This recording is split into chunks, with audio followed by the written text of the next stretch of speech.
I wasn't supposed to find that invitation. It wasn't addressed to me.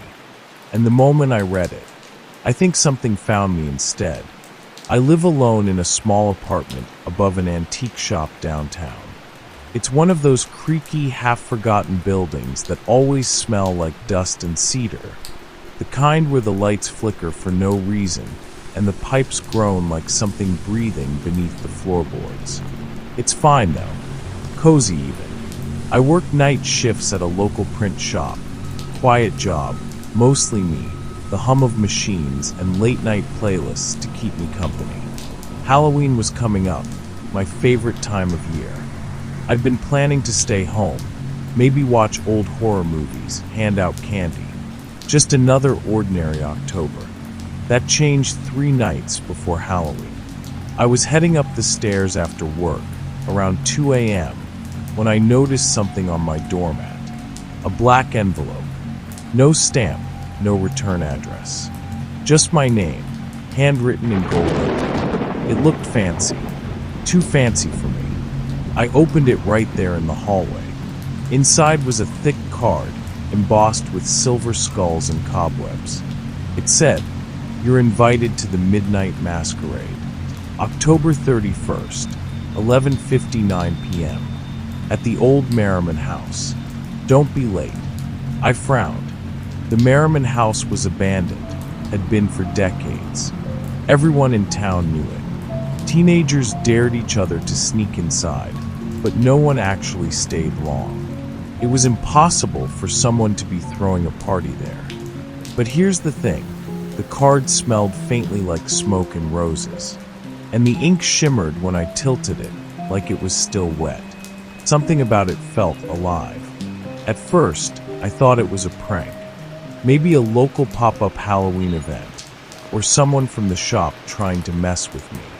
But when I asked around co-workers, friends, even checked online, nobody had heard of the Midnight Masquerade. No ads, no flyers, no social media, nothing. I tried to forget it, but weird things started happening after that. The next night, when I came home, the invitation was back on my doormat. Same one, perfectly clean, as if I'd never touched it. Then came the whispers. At first, I thought it was my neighbors, but it was 3 a.m. The building was silent, and the whispers were coming from the envelope. Soft, slow, like dozens of voices murmuring just beneath the paper. I dropped it. The sound stopped instantly. I told myself I was overtired, working too much. But then, as I bent to pick it up, I saw something new written on the back, in that same gold ink. "See you soon." That night, I dreamt of the Merriman House. I'd never been there before, but I knew it instantly. Black iron gates, windows like hollow eyes, and inside people. Dozens of them, dancing in silence, faces hidden behind masks. A woman in a red gown turned toward me. Her mask was bone white, shaped like a skull. She smiled and said, "We've been waiting for you." I woke up gasping. My sheets smelled like smoke and roses. The next day, I went to the library and looked up the Merriman House. It had been empty since 1989, after a fire killed everyone inside during a Halloween party. The newspaper called it the Midnight Masquerade Tragedy. According to witnesses, no one ever escaped. The building was condemned, and yet the card had the same name, the same time. 11:59 p.m. Halloween night came, and against every rational thought I had, I went. I told myself it was curiosity, but deep down, I think something wanted me to go. The Merriman House stood at the edge of town, swallowed by trees. The gate creaked as I pushed it open, and the air smelled like wet leaves and rust. There shouldn't have been power, but every window glowed faintly with orange candlelight. Music drifted through the fog, low and haunting. A waltz, faint and distant, like it was being played on an old gramophone underwater.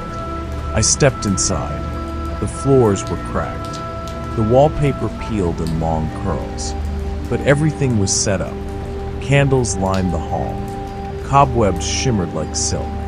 And at the far end of the foyer stood a table filled with masks, velvet, porcelain, bone. A note rested beside them. Choose one.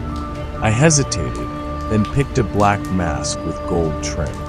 As soon as I put it on, the music grew louder. And then, the people appeared. All at once, the room filled with guests, men and women in lavish costumes, spinning and laughing like they'd been there all along. Their movements were too smooth, their smiles too wide. No one looked directly at me. I tried to speak to one, a tall man in a silver mask. But when he turned, his mask wasn't covering a face. It was his face, smooth porcelain where skin should be, and where his eyes should have been, just two hollow holes. I stumbled back, heart racing, mask slick with sweat. The music stopped. Then, from the staircase above, came the woman from my dream, the one in red. She glided down the steps, her gown dragging like smoke behind her. Her voice was soft, too soft. "You made it," she said. "Right on time." I asked her what this was. She smiled. "You accepted the invitation." I turned to run, but the front door was gone. Just wall. Seamless wallpaper where the entrance should have been. And all around me, the guests turned in unison, their porcelain faces cracking, revealing what was underneath. They weren't people. Not anymore. Their flesh was gray, sunken, charred. Eyes black and empty. Some had their jaws half melted, teeth exposed like shattered glass. They started moving toward me, slow, shuffling steps, like marionettes pulled by invisible strings. The air turned thick, heavy with the smell of smoke and rot. I backed away, tripping over a chair, candles toppling, wax splattering the floor. The woman in red tilted her head. "We burned for this night," she whispered, "and now we dance again."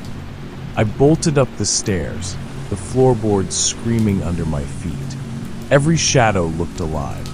Every portrait on the wall had eyes that followed me.